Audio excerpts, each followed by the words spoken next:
Everyone, welcome to my channel, and today we're going to talk about all the best kept secrets about traveling in technology consulting. And this is like a little bit different setting than usual. I'm actually in LA right now. We're completely being safe and healthy. We're going to be social distancing. It's mostly to visit my friend who is literally a 6-minute walk away from this Airbnb, and all we do is just go from here to there and come back.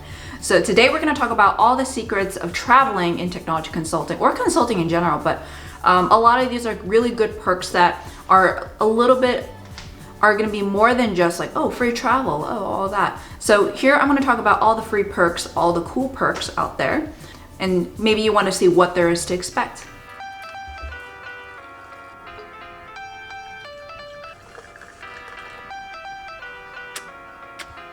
So first off, we all know that consulting means that you're going to be traveling, but to what extent are you going to be traveling? And I mentioned in my prior videos that for technology consultants, we don't travel as much compared to management consultants. However, when we do travel, there's still a lot of perks to begin with. So other than the fact that you get like free flight, free food, free transportation, free hotel, all of that, there's still so much that you can expect. So some people that don't really know is that when you expense food, there's two options. One is either you actually expense the entire receipt, and then you get some kind of money back, or maybe just all of it. And then the other is per diem. At least for me, all of what I've been doing has been through per diem. Per diem just means that you get an allocated amount of money for that particular day, for that particular time and location. So like, let's say for example, per diem in New York is going to be way much more than if you were in the middle of Chicago, just because of the cost of living. They will actually hike it up. Sometimes it's actually based off of a contract that they have with the client, but in general, it's going to be based off the cost of living, because you can't really live off of $20 in New York for like a whole day of food. And not to mention that like if you were in a different country, you also need to adjust for that too. So I'm gonna actually go into that later. So if we were to go into per diem, you actually get the whole amount of money and that's it. So if you go above that amount of money, let's say $50, you go above 50, that's actually coming out of your pocket, that remaining after the $50. However, you get less than $50, you can actually pocket that amount. There's no audit, there's no checking about that. Sometimes they don't check for your receipt either. So that is also like a really good perk about per diem. So you can't charge per diem whenever like a client pays for food, or maybe like someone in your team has expensed the entire meal. Sometimes you could do team meals where you're like one team member is expensing the entire thing, in which you can't claim per diem. And again, I'm not entirely sure of all these policies with other firms, but this is in generally how it's going to be like in a bigger firm. I know that for some bigger firms, they're just expensing it. It's not even per diem, but some clients too, they want to do per diem instead. So with the travel, like other than the fact that you get free food, free lodging, free transportation, what else can you do? So technically you can do something called flex trips, and this is not what all firms do, definitely not the boutique firms, but some do, definitely. Some places call it differently. I think they call it like alternative trips or something like that. Flex trips, essentially, there's 3 ways you can actually do flex trips. One is that you stay in location. So let's say, for example, I'm going on location in Chicago Monday through Thursday. And then Thursday, I'm supposed to be flying back home, but instead I stay. The flight that would be going back home is going to be saved, and then the flight going back into Chicago for the next week will also be saved. But during that time, I basically have like a free vacation of staying in Chicago. My hotel would not be covered, my food would not be covered, but essentially get free travel because you're not paying for your flight to Chicago, and not to mention you're not working, so you actually get a true vacation. So that is one type of flex trip. The other one is that you bring someone to you. So that flight actually has to be the same kind of value as if you went to back home. So let's say New York to Chicago will cost only $100 one way, or a round trip or something like that. I mean, with pandemic prices is so cheap right now. Then that is the same amount of value you have to use, or could use, for the next person. You can't go above. If you do go above, that would be coming out of your pocket for the remaining amount. So let's say, for example, I went to Chicago and then I want to bring my boyfriend from New York to Chicago. I can technically do that. And I still have to pay for my hotel and food, but I technically brought someone over for free. There's another type of flex trip where you can go somewhere else. It has to be the same value in terms of the plane ticket. So I've actually once done this before, where I went to from Boston to DC, and then because I had to go to an emergency in California, I actually took it directly from Boston to California. That was a more expensive, so some of the money came out of my pocket, but I definitely got it a lot cheaper than usual.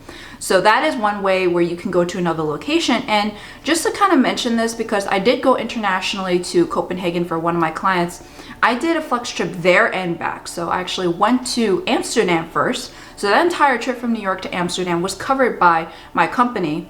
And then from that to Copenhagen, we paid for ourselves. So during that time in our trip in Amsterdam, we paid for our hotel, we paid for our food.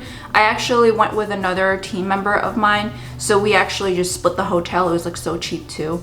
So that was really manageable. And then when we went to Copenhagen, that was standard, typical, like pay lodging, food, transportation, all that kind of stuff. And then on the way back, here's like a story time, is that I was actually supposed to go to Berlin in Germany, but I woke up at 8 a.m. and my flight was at 8 a.m.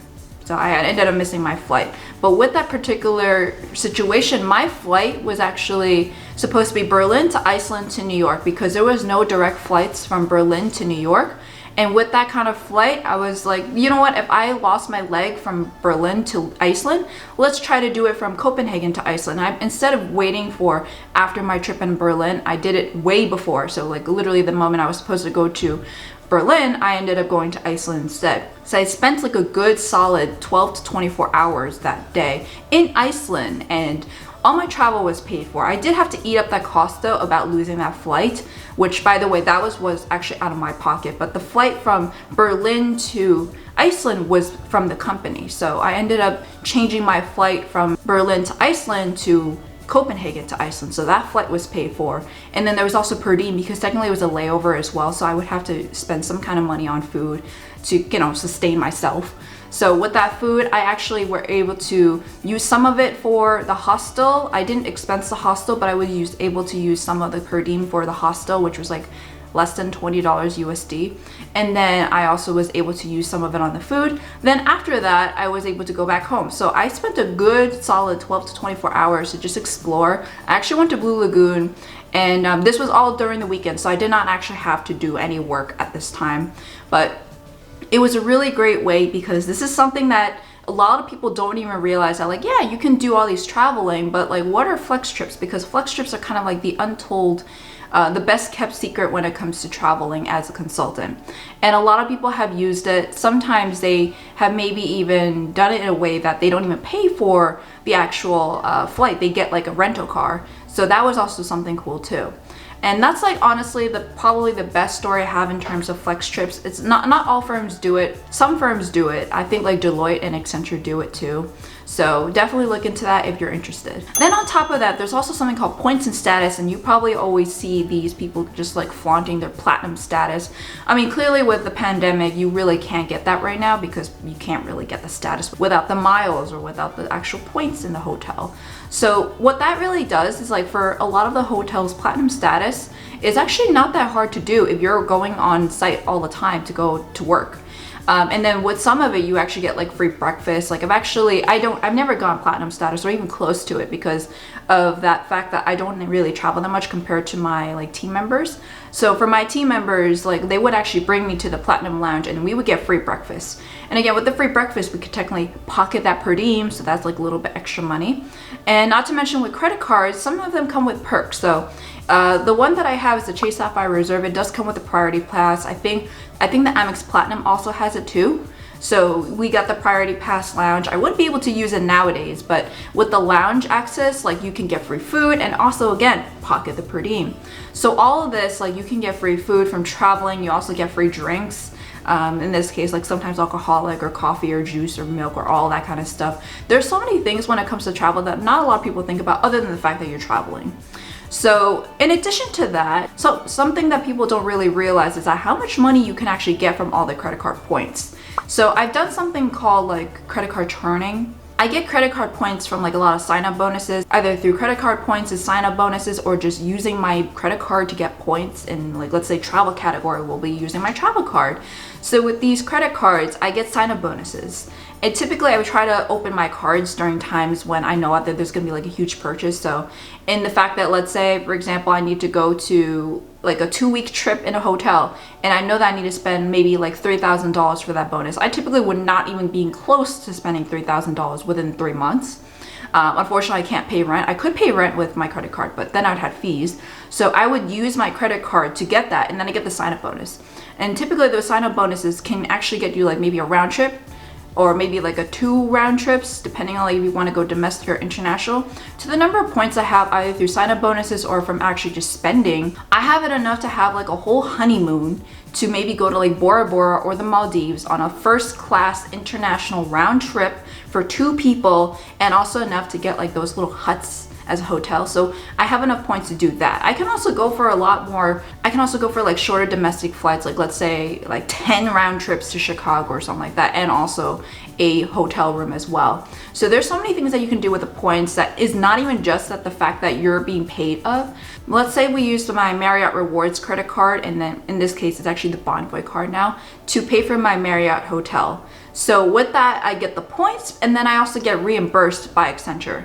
So there's so many things about that where you basically get free points and free perks, because with the Marriott Rewards card, you also get like a 1 night free, and then also some like perks in terms of like you get like instant silver elite status, and then all those kind of things that make you a lot easier to go into the platinum status. So like a lot of people don't really care about the status. It's like really not that much you can get, maybe an upgrade here and there, but unfortunately all the places that I've been to are super populated cities, so there's always people that have more status than me. I almost never get an upgrade. I probably got like 1 upgrade.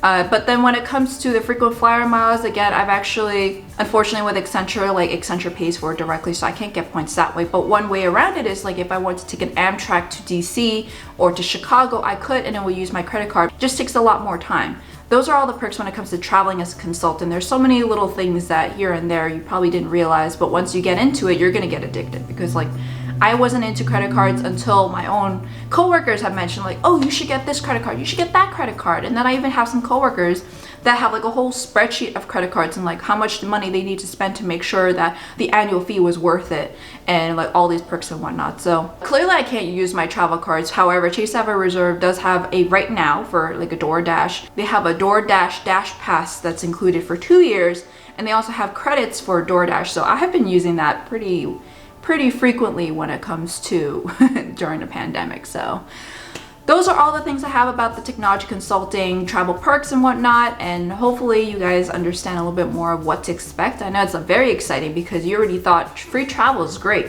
but now you have even more perks, like what?